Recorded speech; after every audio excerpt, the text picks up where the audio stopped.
Buenos días. Antes que nada, querría comenzar agradeciendo al padre Andereggen por haberme invitado a tener una comunicación en esta jornada de psicología cristiana.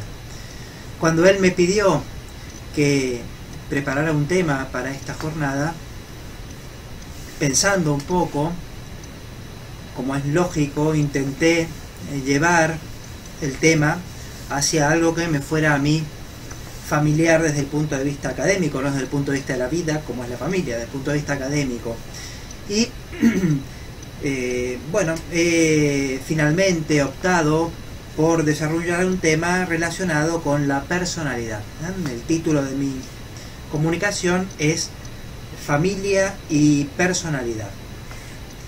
Yo soy de hace muchos años profesor de Psicología de la Personalidad en mi universidad, la Universidad Abat Oliba Seu, que está en Barcelona, y también soy desde hace algunos años profesor de Psicología de la Personalidad en la Universidad de Navarra, por lo cual es lógico que con temas de personalidad me sienta más a gusto. Muy bien, pues mi tema es familia y personalidad. Tenemos estos dos términos. Vamos a empezar por aproximarnos a nuestro tema por el primero de ellos, que es el de la personalidad. Como ustedes saben, personalidad es uno de aquellos términos que utiliza la psicología que tiene más definiciones. De hecho, es frecuente que en los manuales de esta disciplina, de la psicología de la personalidad, los autores se quejen al principio de que es difícil escoger una entre tantas definiciones porque hay cientos de definiciones. La misma queja se observa en un discurso de Pío XII a los psicólogos, en el que finalmente termina optando por dar una definición propia de su propio cuño de personalidad, la unidad psicosomática del hombre en cuanto determinada y gobernada por el alma. Muy bien, pues nosotros tendremos que hacer más o menos lo mismo. Hay muchas definiciones, partiremos de una propia. Yo hace unos años ya he acuñado una definición que yo creo que es bastante completa de lo que es la personalidad, inspirado en un texto de Santo Tomás que aquí no viene a cuento traer. En esta definición yo digo que la personalidad es el conjunto ordenado de hábitos operativos de una persona. Sin intentar aquí desmenuzar esta definición, no es la intención de esta comunicación. Sin embargo, podemos decir solo un par de cosas. Primero que nada, que según esta definición, la personalidad es algo que pertenece al orden operativo y no al orden sustancial o entitativo, por un lado. Por otro lado, que la personalidad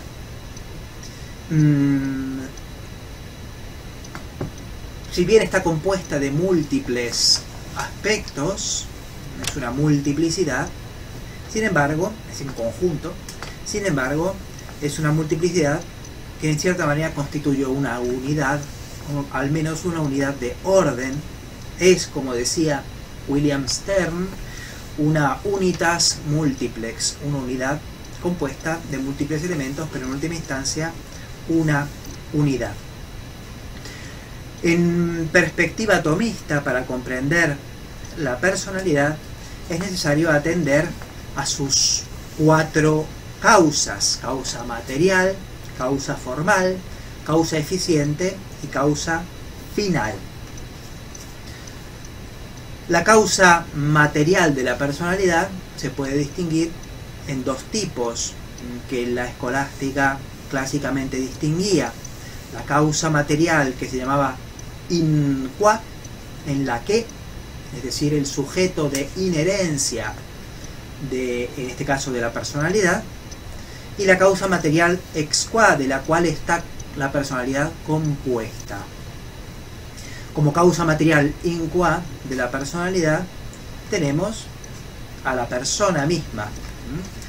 En primer lugar, si hablamos de una causa material remota o primera, porque la personalidad es un atributo de una persona o un conjunto de características de una persona. La persona no es la personalidad, pero la persona tiene una personalidad.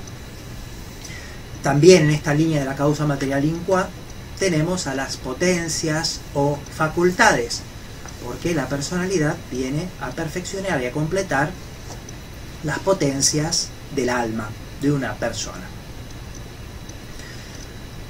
Por otro lado tenemos la que la escolástica llama la causa material ex qua, de aquello de lo que está compuesta la personalidad. En cierto modo, la personalidad no es un ente artificial y por lo tanto no está compuesta de piezas o elementos intercambiables. No hay que concebir la personalidad como una máquina. Las distintas partes de la personalidad son en el fondo partes de un viviente o de un viviente, en todo caso. En todo caso, la causa material ex qua, la causa material de la que estaría compuesta la personalidad, son lo que en lenguaje tomista se llaman los hábitos.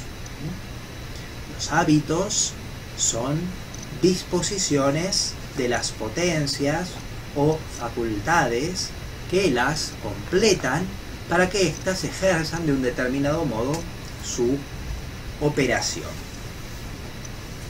De tal manera que los hábitos se colocan dentro de la especie de cualidad que se llama disposición.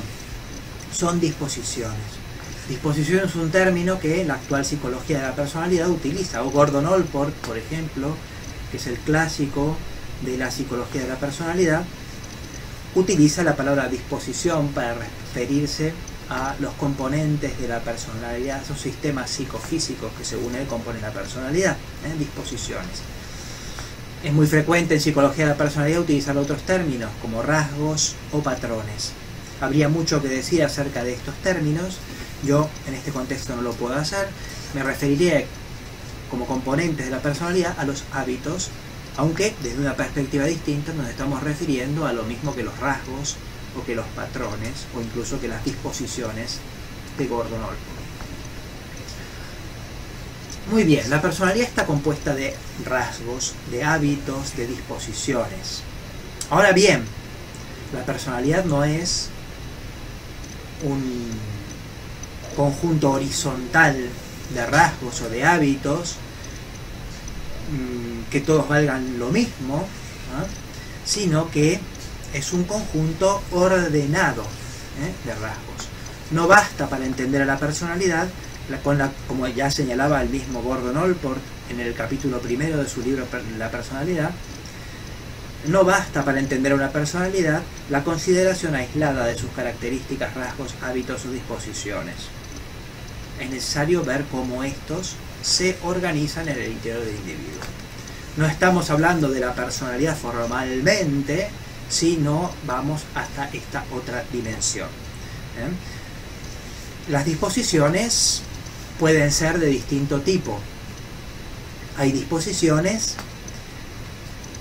naturales, primero que nada disposiciones comunes a toda la especie humana, así la inclinación del apetito al bien o de la inclinación de la inteligencia a su propio bien, que es la verdad, son comunes a toda la especie. Pero también hay disposiciones que son propias de los miembros de la especie, que tienen que ver con sus características singulares y particularmente con las disposiciones de su organismo. En ese sentido tenemos disposiciones naturales, individuales, idiosincráticas, características de lo que es propio de un individuo. También tenemos disposiciones que son adquiridas, entre lo que se llama, por ejemplo, el carácter, estaría allí. Disposiciones adquiridas con la operación, con la influencia del medio, con la experiencia. Por lo tanto, tenemos inclinaciones naturales y tenemos inclinaciones adquiridas, y además de estas, evidentemente, en plano teológico tenemos que tener en cuenta las disposiciones infusas, que son los hábitos infusos de las virtudes morales y teologales que vienen con la gracia. Todos estos constituyen la personalidad. cercenar el campo del estudio de la personalidad, limitarse al estudio de alguno de estos tipos de disposición, o solo las que vienen con la naturaleza, o solo las adquiridas, o descartar el estudio de las infusas, lo que debería hacerse evidentemente por medio de la teología, por medio de una disciplina teológica, pero que no dejaría de ser menos psicológica, ¿no? Sería más psicológica, si queremos, una especie de, podríamos llamarla, aunque este término no es frecuente, una teología de la personalidad. En esta dirección se movía, por ejemplo, Santiago Ramírez, cuando en un texto de su famoso libro sobre el orden decía lo siguiente, y lo cito: en el ejercicio de las virtudes adquiridas, la fuerza natural de las potencias tiene el primer lugar, y a ella se subordinan los hábitos de las virtudes. Pero para elicitar los actos de las virtudes infusas, no son suficientes las fuerzas naturales de las potencias, sino que deben ser elevadas por la gracia para que puedan concurrir con los hábitos infusos. Y esto no como dominantes, sino como servidoras, porque el primer lugar en este orden le corresponde a los hábitos a los que las potencias naturales deben subordinarse. Es decir, que en un mismo ser real y psicológico, atiendan a esta expresión, en un mismo ser real y psicológico, difieren completamente los actos de las virtudes infusas y los actos de las virtudes adquiridas. Por lo tanto, más allá y por encima de la psicología filosófica y natural, hay que admitir una psicología teológica y sobrenatural. Es decir, en el mismo ser real y psicológico, la misma alma humana, el mismo sujeto humano o la misma persona humana, además de los actos que son el resultado del ejercicio de disposiciones y hábitos naturales, que podrían ser estudiados experimentalmente o filosóficamente si queremos, tenemos en el mismo sujeto real y psicológico virtudes infusas, que como veremos además son organizadoras de la personalidad, que requieren el desarrollo de una psicología teológica y sobrenatural, dice Santiago Ramírez.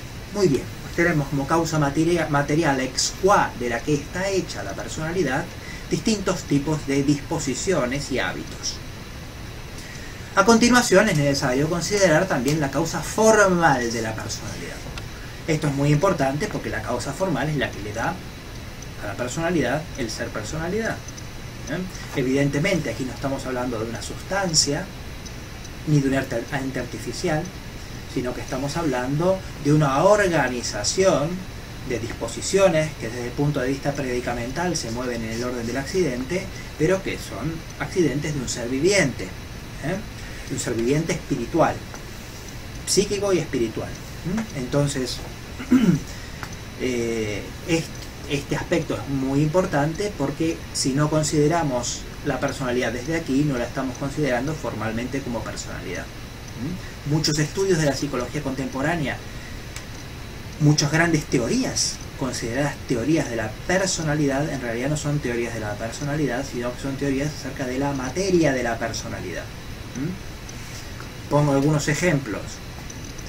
Los 16 PF, 16 factores de personalidad de Cattell, son un estudio de los rasgos de la personalidad, 16 rasgos, pero no son un estudio de la personalidad como personalidad. Es decir, ahora veremos qué quiere decir esto como organización. La teoría de Eysenck, que divide 3 factores, extraversión, neuroticismo y psicoticismo, es una teoría de rasgos de la personalidad, pero no es una teoría de la personalidad como el mismo Gordon Allport señalaba.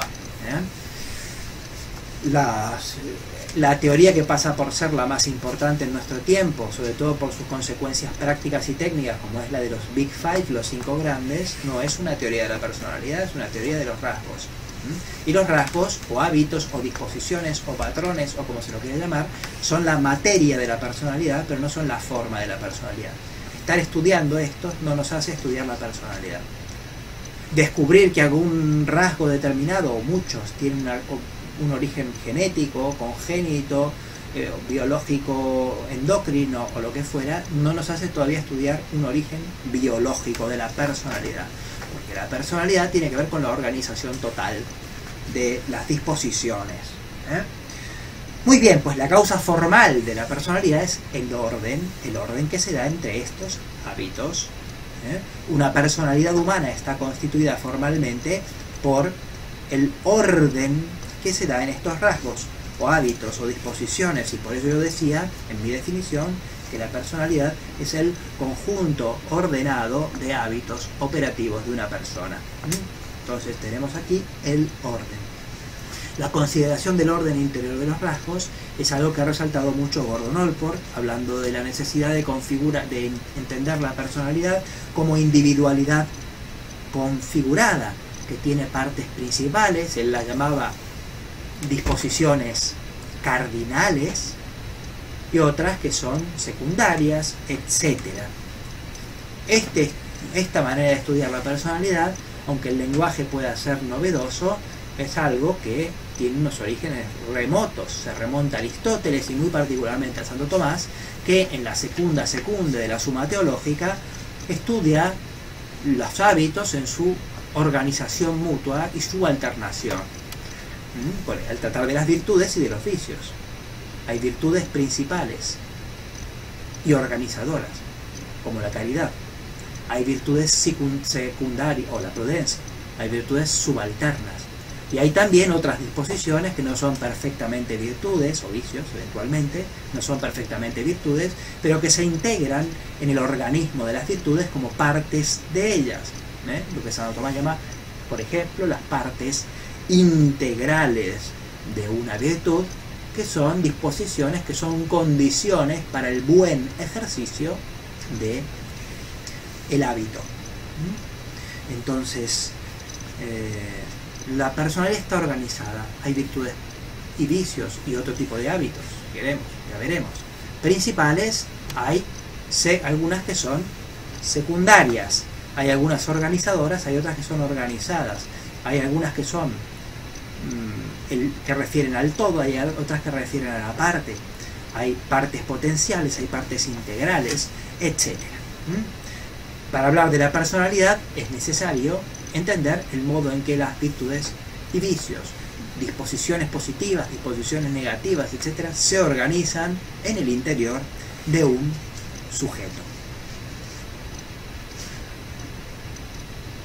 Finalmente tenemos las dos causas que tal vez sean las que más nos tienen que interesar, tal vez, en el contexto en que nos encontramos, familia y personalidad, porque la familia tal vez se colocaría por aquí, tal vez, que son la causa eficiente y la causa final de la personalidad. En terreno de psicología de la personalidad, en general se limita la discusión, en el terreno de la causa eficiente, a la duda sobre si la personalidad está configurada principalmente como causa agente por la biología del sujeto y fundamentalmente por los genes, o por factores sociales, ambientales, familiares también, etc. Hay algunos, incluso si ustedes ojean un poco los manuales de psicología de la personalidad, que hasta se atreven a poner porcentajes. El 83% de la personalidad estaría constituida por factores genéticos, según algunos autores.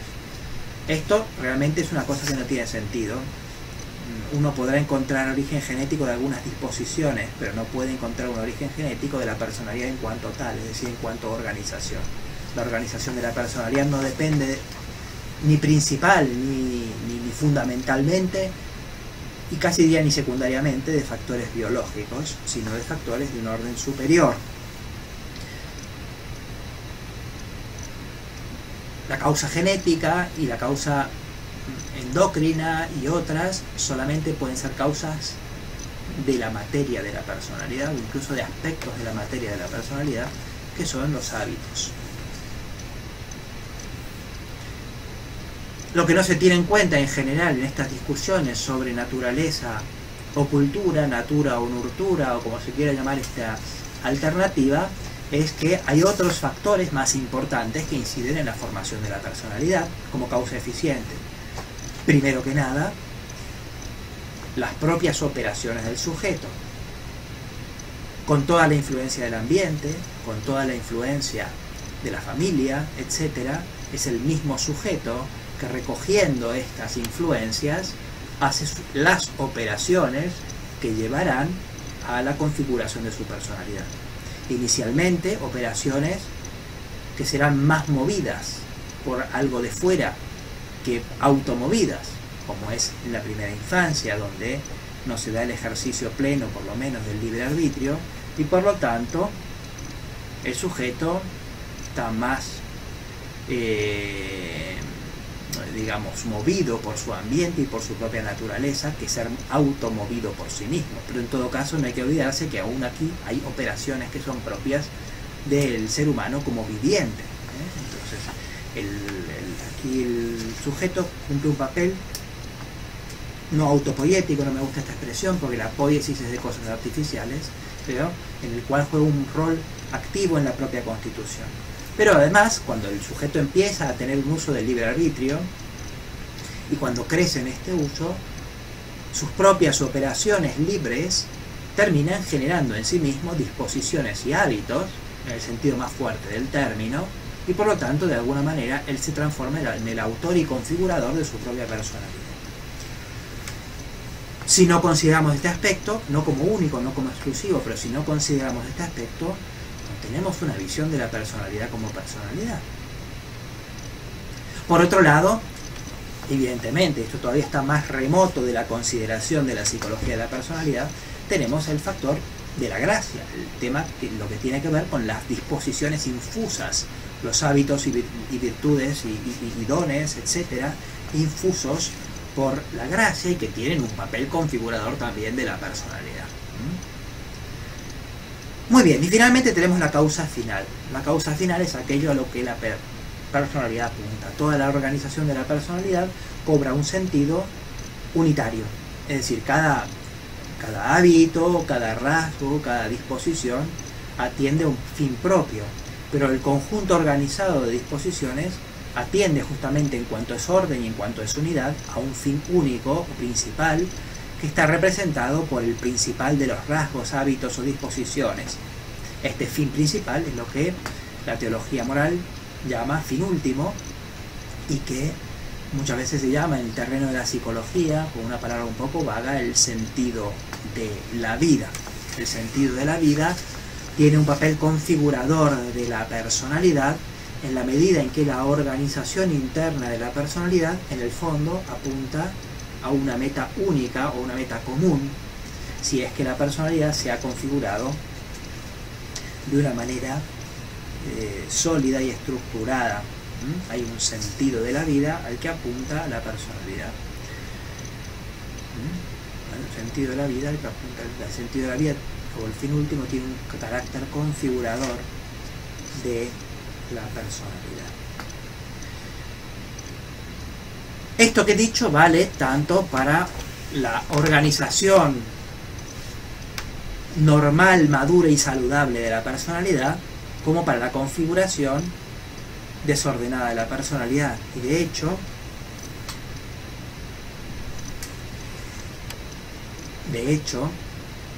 la personalidad, esto es digamos, una pista que doy tal vez para un tema que no voy a desarrollar. La personalidad se puede desorganizar o desestabilizar desde varios de estos factores o algunos de ellos. Es decir, cuando nosotros atendemos a los desórdenes de la personalidad, independientemente de su clasificación y demás, que es un tema que no me toca tratar aquí, debemos atender a que esta personalidad se puede desorganizar por temas que proceden de una o varias de estas causas. El bien depende de la integridad de las causas, como dice Santo Tomás, bonum ex integra causa. Entonces el bien depende de que todas las causas confluyan a un mismo fin.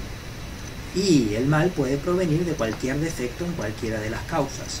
Puede ser un defecto que procede más de la causa material, un defecto material, por lo tanto, que tiene que ver con los rasgos, por ejemplo, o con las facultades en las que estos inhieren, y por lo tanto incluso con la base biológica de estos rasgos, o puede ser un defecto que tiene un origen más formal y superior, y por lo tanto más cercano o plenamente en el orden de lo volitivo, por ejemplo.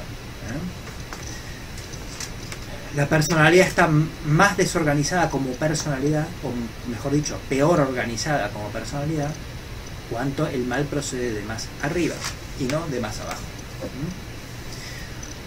Muy bien, en todo caso, el ideal es una organización que sea acorde con la naturaleza humana y con el fin de la vida humana, natural y sobrenatural, y este desarrollo acorde con la naturaleza humana y con su fin natural y sobrenatural es el estado de virtud, lo que Santo Tomás llama el estado de virtud. El estado de virtud no es otra cosa que el desarrollo armónico de todas las capacidades del ser humano, ordenado a su verdadero fin último. Esto es el estado de virtud. No voy a entrar aquí en consideraciones que son ajenas al discurso que estoy haciendo sobre la actualidad de la psicología de las virtudes. Sería objeto de otra ponencia. Ya he hecho una ponencia sobre esto en algún lado. Aunque en los ámbitos en que nos movemos nosotros, en Argentina y Sudamérica en general, y en Europa, predomina una psicología en la que estos temas no importan, tengan presente que en Estados Unidos hay ambientes importantes en los cuales, y no solo de psicología positiva, en los cuales se está desarrollando muy ampliamente el tema de la psicología de las virtudes. Muy bien, entonces,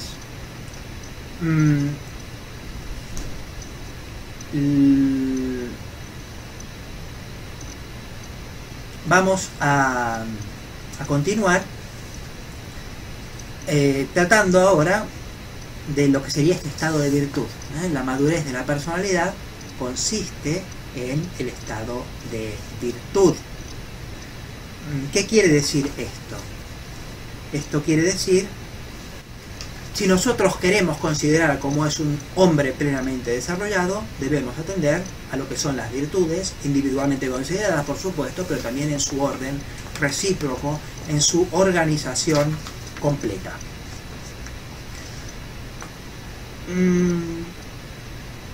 Esta es una indicación que a mí me parece sumamente importante en orden de organizar algunas partes capitales del discurso psicológico. Les pongo algunos ejemplos.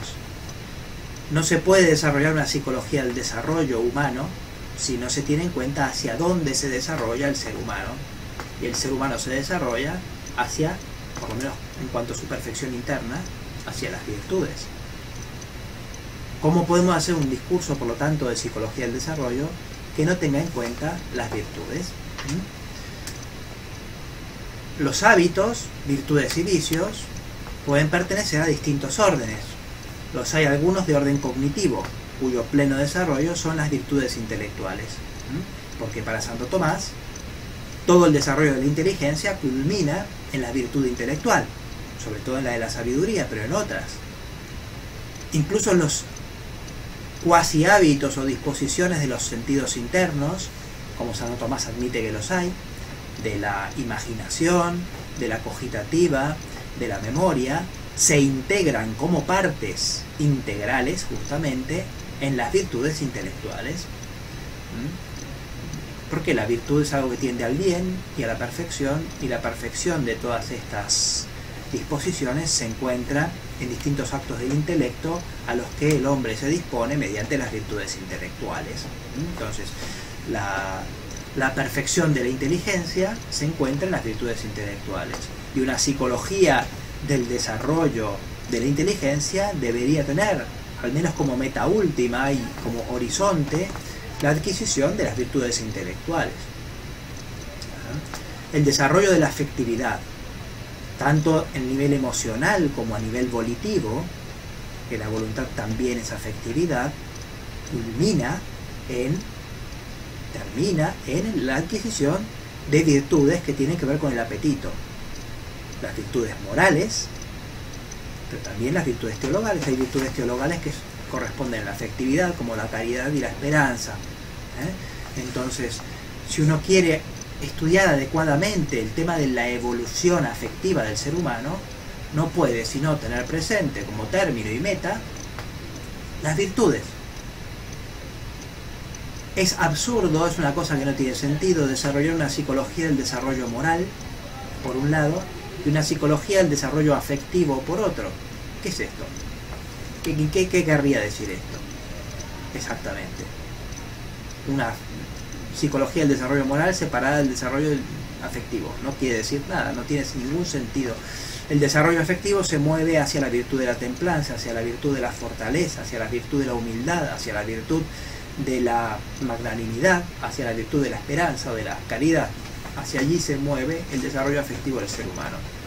Y esto es una cosa que hay que tener como horizonte. Por supuesto que hay momentos o aspectos del desarrollo afectivo que son peculiares, ahora diremos algo acerca de ello, que tal vez no se refieren directamente a las virtudes, sino a lo que sería como partes de estas virtudes, como ejemplo partes integrales de las virtudes. Ahora pondré algún ejemplo. Pero en todo caso todo confluye hacia el estado de virtud. De hecho, como ustedes habrán visto o verán, no sé si lo tendrán antes o después del mío, en el discurso del profesor Enrique Martínez, y ya con esto me empiezo a introducir en el tema familia, hemos hablado de personalidad, ahora hablamos del tema familia. La familia, primero que nada el matrimonio del cual brota la familia, matrimonio existe para formar la personalidad humana. Ahora inmediatamente iremos a eso, pero quiero volver sobre todavía el tema de las virtudes.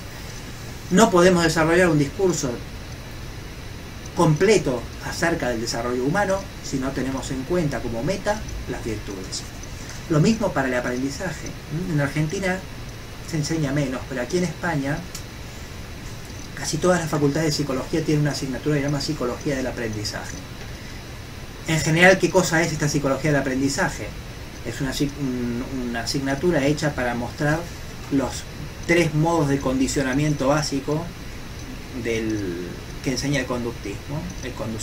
El modo de aprendizaje según Watson, el modo de aprendizaje según Skinner y el modo de aprendizaje según Bandura, básicamente. Entonces, ahora, si nosotros quisiéramos desarrollar un discurso acerca del aprendizaje, una verdadera psicología del aprendizaje, deberíamos pensar en los hábitos y las virtudes. Porque, ¿qué es aprender sino adquirir hábitos? ¿Qué es aprender de verdad sino adquirir virtudes? Virtudes. Y en este sentido amplio de aprendizaje que toman estos autores, virtudes intelectuales y también virtudes morales. Entonces, y algo parecido pasa en la psicología de la personalidad, como reconocen muchos autores, entre ellos Solport, también Seligman y otros. No puede haber un discurso acerca de la personalidad madura si nosotros ignoramos, por así decir, el aspecto moral de la personalidad, y sobre todo si ignoramos el discurso acerca de las virtudes. Muy bien, pasemos al tema familia, personalidad y familia. Ahora tenemos que empezar a integrar esto en un discurso acerca de la familia. Como les decía, y explicarán otros ponentes, la familia es la primera encargada de la educación. De hecho, Santo Tomás, al tratar acerca de el fin primario del matrimonio, nos coloca dentro de este fin primario no solamente la procreación biológica, sino también la educación. Porque la educación no es otra cosa que la procreación humana. Es decir, procrear humanamente no implica solamente la transmisión biológica de la propia naturaleza a otro individuo, sino implica una prolongación de esto, una transmisión de la vida también moral, de alguna manera, que es la educación. Por eso la que se suele considerar la definición de educación de Santo Tomás. cuando dice, en un texto que comentará Enrique Martínez, que la naturaleza no tiende solo a su generación, es decir, Santo Tomás dice, el matrimonio existe para el bien de la prole, y continúa, la naturaleza no tiende solo a su generación, sino a su conducción y promoción hasta el estado perfecto del hombre en cuanto es hombre, que es el estado de virtud. De aquí que, según el filósofo, tenemos tres cosas recibidas de los padres: el ser, el alimento y la enseñanza. Pero el hijo no puede ser criado y educado si no tuviera unos padres ciertos y determinados, lo que no sucedería si no hubiera una obligación del varón o una mujer determinada, lo que constituye el matrimonio. Santo Tomás dice, el matrimonio existe primeramente para el bien de la prole. El bien de la prole no es solamente ser engendrada, sino que es necesario que se la conduzca al estado perfecto. El estado perfecto del hombre en cuanto es hombre, el estado perfecto del hombre en cuanto es hombre, es decir, aquello a lo cual el desarrollo humano tiende, el estado perfecto del hombre en cuanto es hombre, es el estado de virtud. Y el matrimonio existe para esto. ¿Me explico? Ahora, este estado de virtud no es otra cosa que la organización de la personalidad por las virtudes. El matrimonio existe para organizar la personalidad humana, o para ser el terreno, el ámbito, y la causa del desarrollo de las virtudes, es decir, del desarrollo armónico de la personalidad humana. Si hay un sentido para el matrimonio, este sentido es el bien de la prole. Y el bien de la prole no es solamente dar a luz hijos, engendrar, cosa que hacen las plantas y los animales, sino transmitir la virtud, dar las condiciones para que la virtud se desarrolle. Entonces, entre familia y personalidad hay un lazo estrecho, simplemente porque la familia existe para la personalidad. La personalidad no es un constructo, la personalidad no es un ente artificial, no es una máquina, no es un artefacto, como decía Freud, como un microscopio o un telescopio, decía Freud. No es un aparato anímico. La personalidad es el florecimiento del ser humano. Y para esto existe la familia. La familia existe para que el ser humano florezca en su seno. Y como todo ser vivo, hay unas condiciones para que el ser humano florezca. Si nosotros tenemos una planta y la corremos y cambiamos constantemente sus condiciones, ahora le ponemos luz, ahora se la quitamos, le damos agua, no se la damos, etc., la planta se muere. Y algo parecido pasa con la personalidad. La personalidad necesita estabilidad, necesita las fuentes que la hacen crecer, su luz y su calor. Para esto existe la familia. Por eso familia y personalidad no son casi dos temas, sino que casi son el mismo. ¿Por qué? La familia existe para la personalidad y para aquello que es más nuclear de la personalidad, que es la organización de aquello que la hace buena, de aquello que la hace buena. Esto es algo que, claro, todos podemos comprobar que la familia es incapaz de hacer por sí sola. Ya Aristóteles decía que la familia es sociedad imperfecta, necesita de la sociedad, de sociedades intermedias, llamadas sociedades intermedias, y necesita de la sociedad política para poder realizar su propio cometido. Pero que sea sociedad imperfecta no quiere decir que no sea necesaria, e incluso más necesaria en cuanto más básica que la sociedad política. La familia también necesita de la iglesia, porque sin la iglesia, sin sus miembros, sin su jerarquía, sin sus sacerdotes, sin sus religiosos, la familia tampoco puede realizar este cometido de la formación de la personalidad humana. En todo caso, tal como decía Santo Tomás, hay que recordar que, cito literalmente, el hombre es un animal político y mucho más está en la naturaleza del hombre el que sea un animal conyugal. Entonces, el ser humano es un animal conyugal y es un animal familiar. No digo doméstico porque animal doméstico entre nosotros tiene un significado distinto. Los perros y los gatos son animales domésticos, pero no son animales conyugales, no se casan, ni forman familias como nosotros, por lo menos como las nuestras. Entonces el hombre es un animal conyugal porque el hombre forma la personalidad, forma la personalidad de otro hombre. Familia y personalidad son dos temas, por lo tanto, estrechamente ligados. Y cuanto más concretamente querramos estudiar la personalidad, más importante se volverá la familia, en la medida en que ese es el hábitat en el cual la personalidad se desarrolla. La familia, sin dudas, es la más capacitada para poner las bases de la personalidad, porque el fundamento, y aquí digo cosas un poco perogrulladas, pero que son muy importantes, el amor es el fundamento de la personalidad humana. Una persona que no se siente amada y querida por sí misma no podrá desarrollar una personalidad sino deforme. Y nadie nos ama y nos mira tan personalmente como nuestros padres, o así debería ser. Cuando no es así, se disturba el desarrollo de la personalidad humana, desde abajo. En la familia somos mirados por nosotros mismos, somos queridos por nosotros mismos. Si es una familia en la más abierta a la vida, con múltiples hermanos, uno aprende lo que es ser parte de un todo, ser parte de una sociedad, aprende en parte lo que es la alteridad. Es verdad que dentro del matrimonio, dentro de la familia, no se da la alteridad perfecta de la justicia, pero se da algo parecido.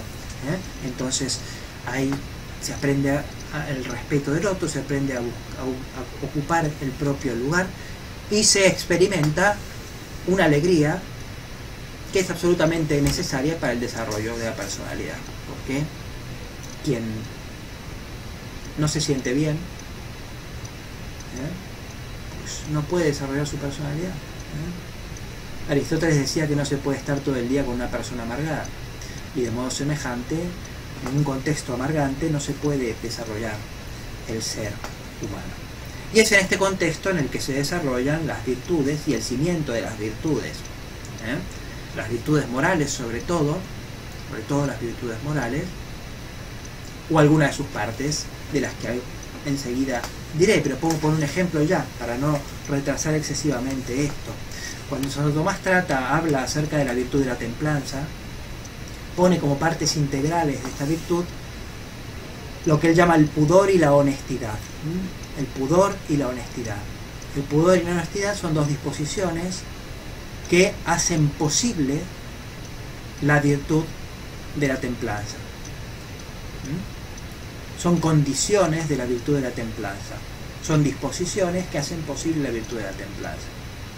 El pudor es el temor de la fealdad propia del pecado, sobre todo de los pecados que tienen que ver con los aspectos más animales del ser humano, como la comida, la bebida y el sexo. El pudor, sobre todo en este caso, con lo venéreo. Estamos hablando del pudor, es una parte de la castidad, más que de la templanza en general, de la castidad. Entonces, para poder desarrollar la castidad es necesario educar en nuestros hijos el pudor. El pudor es el horror de la fealdad del pecado. Pero correlativamente a esto hay otra disposición complementaria, más bien esta es complementaria de aquella, que es lo que Santo Tomás llama honestas, es decir, la honestidad.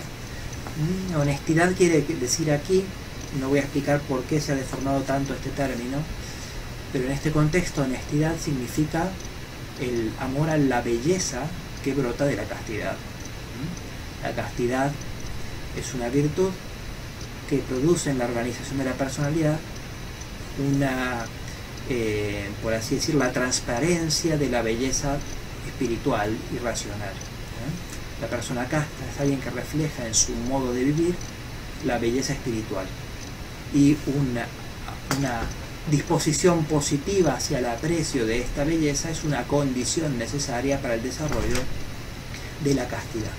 Y en la familia se desarrollan muy básicamente este tipo de actitudes, algunas de ellas son virtudes, otras son partes de las virtudes, que permiten después el despliegue de las virtudes.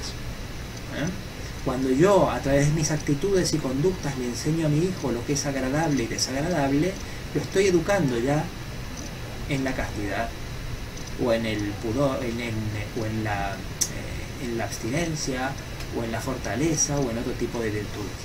Es decir, Cuando yo le hago ver determinadas películas o le hago escuchar determinada música, estoy desarrollando en él disposiciones que terminarán o siendo virtud o vicio, o parte de una virtud o un vicio.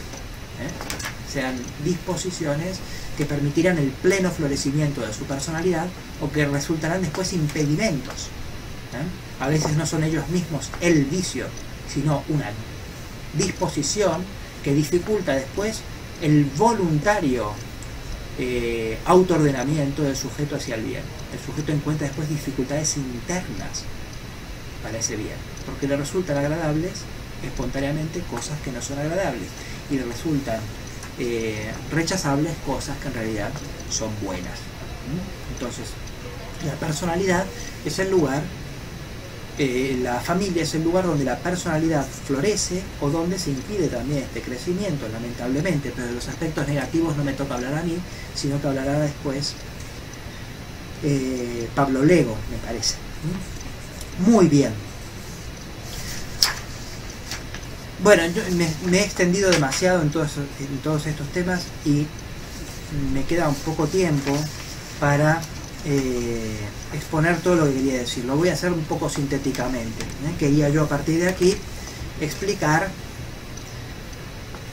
el efecto de la familia en las distintas virtudes. Lo voy a hacer un poco rápidamente. Sobre esto da para un curso, he dado algún curso sobre esto y aquí no puedo hacerlo, pero lo voy a hacer un poquito brevemente.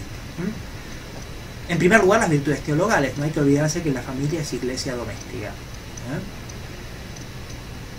La fe, empezando por ahí, la fe nos da a conocer la verdad. Y la verdad es, como decía nuestro Señor, no solo nos hace libres, sino que ilumina toda nuestra casa. Si tu ojo está limpio o está sano, toda tu casa estará iluminada. En la casa de nuestra persona, que, recordémoslo, para el cristiano es templo del Espíritu Santo, somos templo del Espíritu Santo, esto es constitutivo de nuestra identidad. Si queremos educar como cristianos, si queremos formar la personalidad como cristianos, debemos tener presente antes que nada que nuestra persona es sacra, que nuestro cuerpo es templo del Espíritu Santo y esta casa tiene que estar iluminada, y esta casa está iluminada por el ojo de la fe. La fe nos limpia nuestra mirada y hace cristalina nuestra personalidad. Por eso el conocimiento de la verdad hace tanto bien. En nuestra casa, si es cristiana, conocemos los rudimentos de la verdad. Evidentemente la familia no se basta para esto. Necesita de la iglesia, necesita de la escuela, necesita de la universidad, etcétera, según distintos niveles. Pero en todo caso, la personalidad tiene unas buenas bases si desde la casa se enseña la fe. Tenemos también la esperanza, que tan importante es en la constitución de la personalidad, incluso en el orden natural. La esperanza, como movimiento afectivo, nos hace tender hacia bienes difíciles.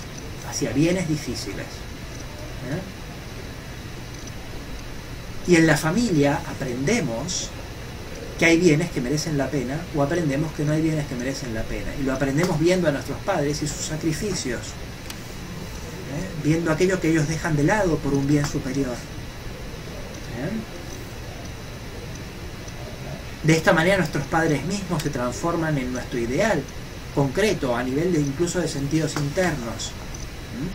Y cuando esto no se da, o sobre todo cuando nuestros padres cumplen un papel paradójico, que es un papel antieducativo, contrario a la educación, esto impide que nos identifiquemos con nuestros padres y su esperanza, y sus esperanzas también. Pensaba poner algún ejemplo de trastornos de la personalidad, pero lo voy a dejar de lado. Pero en esta dirección se podrían pensar muchas cosas. Tenemos también la caridad, que es, según la teología clásica, la forma de las virtudes, y por lo tanto la forma de la personalidad cristiana. La forma de la personalidad cristiana. Desde el punto de vista de una teología de la personalidad, la caridad es la virtud central a considerar. Muy bien. Lo mismo dígase de otras virtudes. Evidentemente el hogar no siempre es el lugar de la formación de las virtudes intelectuales, pero sí que las virtudes, las disposiciones cognitivas empiezan a formarse desde el hogar. Es decir, con nuestras costumbres, con nuestros gustos, con nuestra costumbre de leer o de no leer, de razonar y argumentar o de no razonar y no argumentar. Estamos preparando las virtudes intelectuales y sobre todo la prudencia de nuestros hijos. Ustedes piensen que Santo Tomás pone como parte de la prudencia, parte integral de la prudencia, lo que él llama la razón, que es la capacidad de argumentar,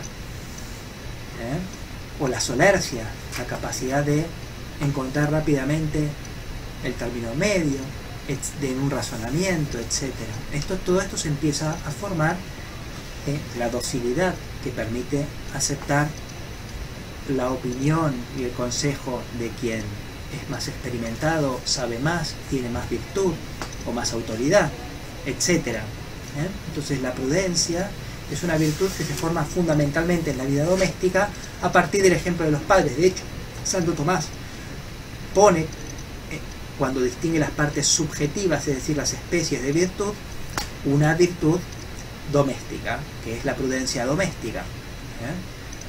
La prudencia puede ser individual, puede ser política, puede ser militar o puede ser doméstica. La prudencia doméstica es la prudencia para administrar la propia casa.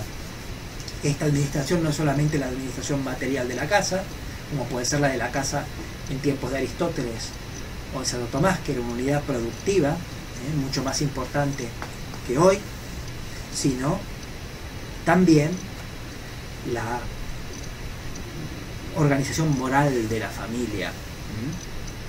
Nuestros padres, con el orden que le dan a nuestra casa, con el orden moral, pero también con las costumbres y otras cosas que podrían ser otras, pero que son las que son, van, y con las decisiones que toman acerca de nosotros y de la disposición de nuestras vidas, van organizando también, o ayudando a organizar, nuestra propia prudencia.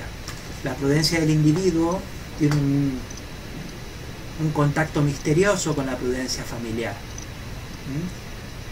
Santo Tomás, cuando habla de la prudencia política, dice que está la prudencia del gobernante y la prudencia del súbdito.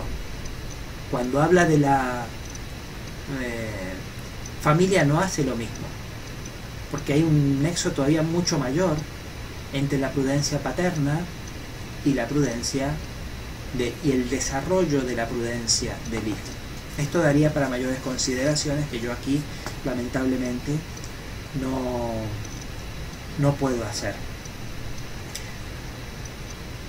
Ya habíamos dicho también que la familia es un lugar donde se aprende justicia, pero como me queda muy poquito tiempo, y dentro de esto la religión, la piedad, la observancia y otras partes, pero me voy a centrar, para ir acabando mi discurso, en las virtudes que tienen que ver con la configuración de la personalidad en el nivel de su vida emocional, y muy fundamentalmente, evidentemente, la templanza y la fortaleza.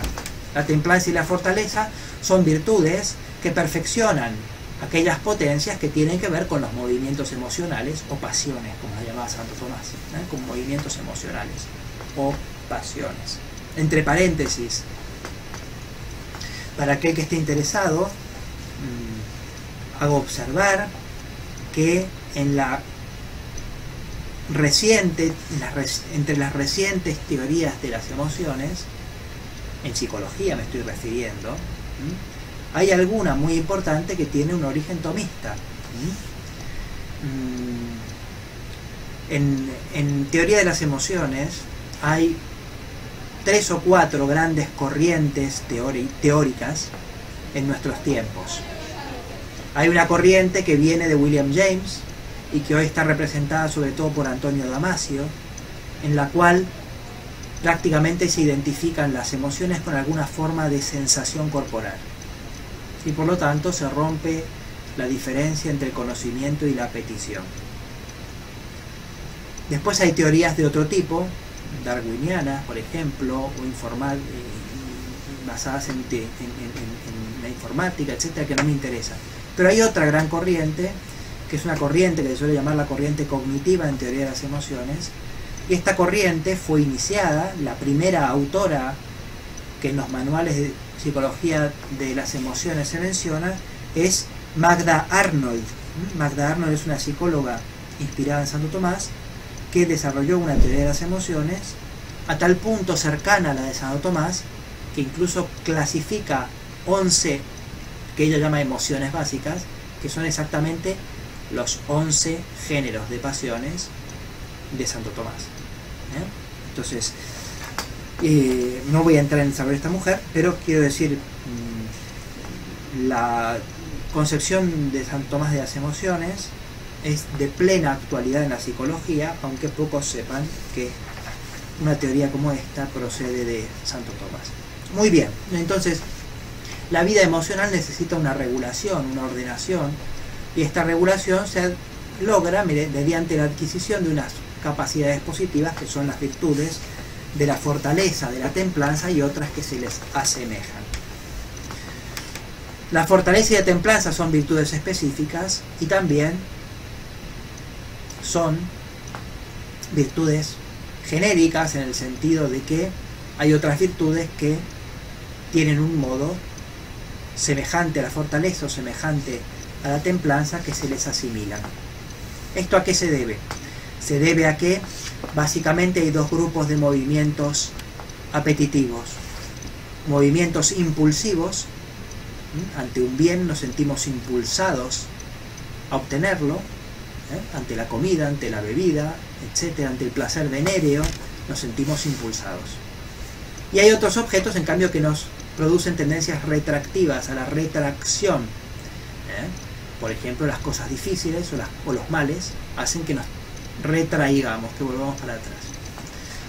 Para evitar que nos retraigamos, cuando tenemos que ir hacia adelante, está la fortaleza y el conjunto de virtudes fortificantes, asertivas podríamos llamarlo también, que forman parte potencial de la virtud de la fortaleza. Por ejemplo, la magnanimidad, por ejemplo, la paciencia, etcétera, y otras semejantes. Entonces, hay una serie de virtudes que se parecen a la fortaleza en que sostienen ante las dificultades e impulsan. Virtudes asertivas, si quieren llamarlo con un nombre así, llamativo. Entonces, virtudes que nos sostienen y nos impulsan. Fortaleza. Mientras que hay otras virtudes que nos tienen que moderar, que tienen que tranquilizar el apetito, que tienen que organizarlo ante su tendencia a excederse, a salirse, a la impulsividad. Y estas son las que tienen que ver con la templanza. Si ustedes se fijan, la clasificación ahora perimida aparentemente de trastornos de la personalidad que había en el DSM-4, el clúster B y el clúster C del DSM contenían justamente tendencias opuestas a alguna de estas virtudes. Por ejemplo, en el clúster B, donde se colocaba la personalidad antisocial, la personalidad narcisista, la personalidad histriónica y la personalidad límite, tenemos personalidades que se caracterizan por ser personalidades impulsivas. Necesitan ser moderadas. Mientras que en el clúster C, como donde está el trastorno evitativo, el trastorno por dependencia, de personalidad dependiente, el trastorno obsesivo compulsivo, tenemos personalidades que se solían llamar personalidades retraídas y angustiadas. Estas que tienden a angustiarse y a retraerse excesivamente necesitan ser impulsadas por la fortaleza o por virtudes emparentadas con la fortaleza. Y qué duda cabe que estas son virtudes que se desarrollan máximamente en la familia y en la infancia, y muy particularmente la templanza, en la que me voy a centrar un poquito más. Un tema que preocupa mucho a los padres generalmente cuando llegan a la adolescencia es el tema de la educación sexual. Y el problema está en que muchas veces la educación se centra en ser exclusivamente sexual. La educación sexual empieza mucho antes como una educación de la templanza. Es decir, la persona debe aprender a gobernar sus impulsos desde mucho antes de que sus impulsos sean explícitamente sexuales. La sexualidad se educa cuando yo le indico a mi hijo que ha comido suficiente o que no ha comido suficiente. Cuando yo le pido a mi hijo que modere su ira. Cuando yo le enseño a mi hijo a que ordene su habitación, que arme la cama, o que levante la taza de la mesa, que salude a los invitados, etcétera, etcétera. Cuando yo enseño a mi hijo a que no actúe impulsivamente, sino que actúe reflexivamente, de acuerdo con la naturaleza de las cosas. La educación sexual empieza como educación de la templanza en el interior de la familia. Cuando yo enseño a mis hijos a través de nuestras costumbres cómo usar el tiempo libre, qué películas ver, hasta dónde jugar, hasta dónde se puede bromear, sobre qué cosas se hacen bromas, sobre qué cosas no se hacen bromas, que son todas realidades que están reguladas por alguna virtud emparentada con la templanza. La moderación en los juegos con la eutrapelia, la manera de vestirse y de moverse con la modestia, la ordenación de las cosas exteriores con una virtud que Santo Tomás llama la bona ordinatione, el buen orden, etcétera, etcétera, etcétera. Entonces, la ira con la mansedumbre y la clemencia, etcétera, etcétera. Entonces, qué duda cabe que esta es una de las primeras cosas que se educa en la familia. Es más, si no se educa esto, no se puede educar nada más en el interior de la personalidad, porque para que en la personalidad haya algo de orden, la impulsividad debe ser contenida e integrada en un sentido más global y general, regido por la razón. Y esto es una de las primeras cosas que desarrollamos, que entendemos, y que si no desarrollamos en la familia, después tenemos dificultades para desarrollar. Si bien es muy raro que haya un adulto que llore porque no le dan un chupetín, puede ser, hay adultos o adolescentes o jóvenes que están iniciando su edad adulta que tienen auténticos berrinches si los estudiamos adecuadamente. Entonces, esto es porque en su momento no se ha educado la templanza, no se lo ha educado en la abstinencia, no se lo ha educado en la castidad, no se lo ha educado en el buen orden, en la modestia, en la eutrapelia, en la estudiosidad y en todas las virtudes que tienen que ver con la familia. Ahora bien, esto en la familia se forma, no sin dificultad, no sin el propósito de los padres, pero se forma con cierta espontaneidad, como en su lugar natural, como en su lugar natural. Este es el lugar natural y después también el lugar sobrenatural, porque para ir concluyendo, tengamos presente que, como decía anteriormente, la familia es iglesia doméstica, es donde aprendemos a ser piedras vivas de la iglesia, aprendemos a ser templos del Espíritu Santo, aprendemos que la vida cristiana es un culto espiritual, un culto en espíritu y en verdad, que el templo en el que ejercitamos nuestro culto a Dios es antes que nada nuestra vida. Glorificad a Dios con vuestras vidas, se nos dice en la misa. Bueno, aquí se dice vuestras vidas, no sé cómo se dirá en Argentina ahora con el cambio, pero glorificad a Dios con vuestras vidas. ¿Qué quiere decir esto? Quiere decir que el culto a Dios, sí, se lo damos físicamente en la iglesia, hay que hacerlo así también, en la iglesia material, en la iglesia, pero primero que nada, y lo que da sentido a todo ello es nuestra entrega con Cristo en la cruz, en el sacramento del altar, ejerciendo el culto en espíritu y en verdad. Este es vuestro culto razonable, que os ofrezcáis como hostias vivas. Este es el sentido de la vida cristiana y es el sentido de toda la virtud.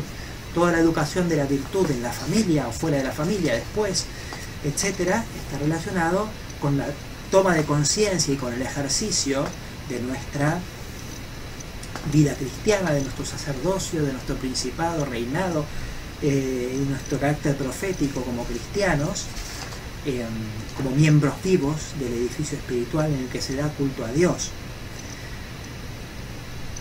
Todo esto, la consideración de la familia como lugar natural de desarrollo de la personalidad y también inicial del desarrollo de la personalidad cristiana, hace que la familia sea insustituible por ningún medio artificial. Humanamente, lo que se hace o deja de hacer en la familia tiene poca solución. Las heridas que se reciben en la infancia son heridas que se pueden cerrar, pero que están siempre preparadas para abrirse. Desde el punto de vista natural, es una gran desgracia que la personalidad humana se vea frustrada en su desarrollo orgánico, natural, en su florecimiento, por disfunciones en la familia. Disfunciones que en última instancia tienen un carácter moral y espiritual. Es una gran tragedia. Esta tragedia puede superarse o superarse parcialmente, por lo menos en esta vida, pero sería absurdo pensar que esto puede hacerse por medios principalmente artificiales. Y esto es algo muy importante para tener en cuenta como psicólogos, porque como psicólogos profesionales nos toca muchas veces tratar con vidas destruidas o desarmadas o desmanteladas por experiencias infantiles relacionadas con la familia, o con la falta de familia, o con una familia disfuncional, etcétera, etcétera. El psicólogo debe hacer todo lo que pueda por ayudar a estas personas a reconstituir su personalidad, pero debe tener completamente en mente que un esfuerzo puramente técnico es un esfuerzo llamado al fracaso, y tanto más llamado al fracaso cuanto más básicas son estas carencias. Muchas veces tenemos la tendencia, quiero decirlo, a pensar que cuanto más básicas son las carencias, más técnica se necesita. Influyamos en la cogitativa, para decirlo en tonista. Influyamos en la imaginación, en la memoria. Usemos esta técnica, usemos esta otra. Perfecto. Estas técnicas pueden ayudar, pueden servir, pero no pueden suplir en la vida el amor de un padre y de una madre, la experiencia de un hermano, la experiencia de un tío, de un abuelo, de un primo. Estas experiencias sanas que se tienen en la infancia son insustituibles por la técnica. No se va a acomodar la persona porque le acomodemos la cogitativa solamente. Pero no quiero negar la eficacia posible de alguna técnica que apunte a estos niveles, porque no quiero producir un mal. Evidentemente, muchas de estas técnicas pueden tener mucho sentido en muchos contextos, pero no debemos olvidar que una vida que ha visto minado su desarrollo infantil por problemas muy básicos, no lo podrá superar si no es por un medio igualmente potente que la maternidad, que la hermandad. Y estos medios son, primero que nada, sobrenaturales. La paternidad espiritual, la maternidad espiritual, la fraternidad espiritual. Y son también el amor de un amigo, de un hermano y también de un psicólogo. También. La experiencia de aquello que hace que la vida humana merezca la pena, la experiencia profunda que desata, como decía Allers, hablando de lo que debería ser la psicoterapia, las fuerzas profundas capaces de sanar a la persona humana. Fuerzas profundas que tienen su origen en aquel que es origen de toda paternidad en el cielo y en la tierra. Muchísimas gracias.